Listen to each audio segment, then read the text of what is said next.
What's up, guys? Thank you again for joining me for bobK0T0R's Gaming News. Today, I bring you, as you might have expected, more Xbox One and PlayStation 4 news.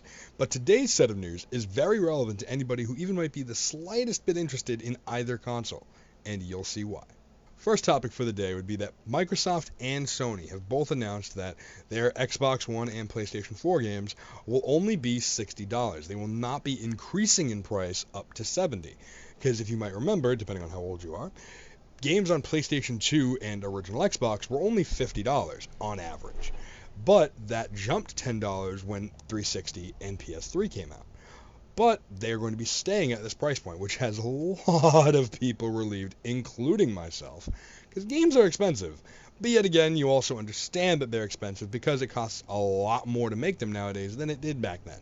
So hopefully we'll be able to get some good deals, though, whether it be through sales or that kind of thing. PlayStation did go as far to say back in their PS4 reveal conference that they're going to have games ranging from free to $60. So that could mean, $30 games, $20 games, whether it be the indie games or PSN titles or that kind of thing. So hopefully Microsoft is also on that same bandwagon like they had with Xbox Live Arcade and things like that as well.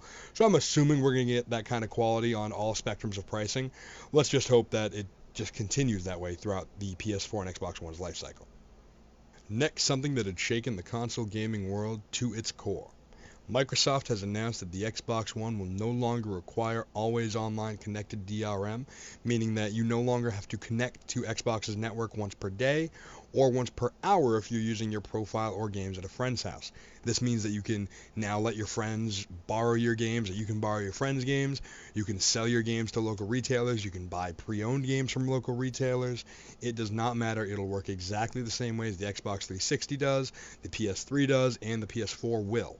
Now, this is something that has been hugely debated for weeks now since Xbox One's original announcement of these kind of features being involved in the system, which the majority of the argument saying that they were very much against it, which Microsoft had posted a blog post this past Wednesday, which I will be linking in the description below, about how they've heard this feedback and will be turning the tide backwards and getting rid of the DRM features that were originally announced, much to the appraisal of all Xbox fans basically everywhere, except for some, which I'll be getting to in a moment. And that's really it as far as news for this week. It's mainly been a whole lot of conversation about Microsoft's Xbox One DRM reversal. Now, I'm going to give my own opinion as far as the last piece here goes.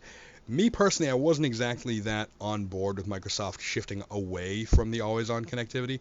Not saying I was in support of it, but now they look even worse having backed out of it, in my opinion. Some people say they look better because, now they've listened to the community and all that. But yet again, a lot of people weren't interested in what the Wii had to offer. Oh yeah, motion controls, it's the only thing you can do on the Wii. Well, the Wii also sold the most systems in this generation. It is landslide ahead of Microsoft and Sony in system sales. All because it came with something that's different doesn't necessarily mean it's wrong. Now, I do understand the outcry of people saying that it was a bad idea from the standpoint of they can't connect to the internet all the time. So whether it's really bad weather where they live, they're overseas, or just they live in rural areas and don't have a very standard connection that is always going to be available to them. I get that 100%. Or even on the opposite end, if Microsoft's servers fail, does your Xbox One become a paperweight?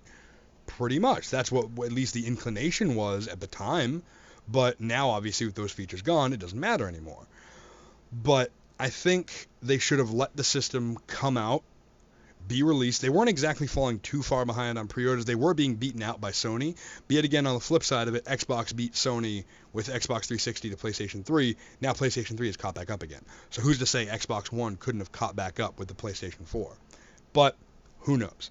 Now, like I was saying before, I believe Microsoft should have just released it as is, and then once people realize, oh hey, I can still share my games. Oh hey, I don't have to bring my entire game collection with me to my friend's house, or any of the great features that would have been involved in the actual always online connectivity.